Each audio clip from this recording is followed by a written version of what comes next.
You can do some AI-like things in the background. Um, when you're not when you're AI has many facets, right? And when you're not doing generative AI like ChatGPT, like a Dolly, like a Stable Diffusion, um, AI, one of the definitions, and there could be others. I'm open that there could be others, but one of the definitions of AI is that it's an algorithm that can train itself. It's an algorithm that can learn from its own mistakes and train itself on an automated basis.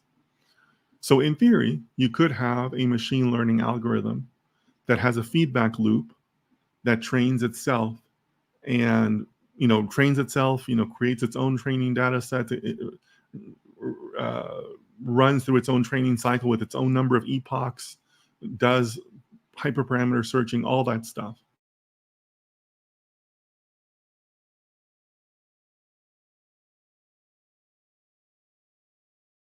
Learning algorithm that does that, it counts as generative as an AI.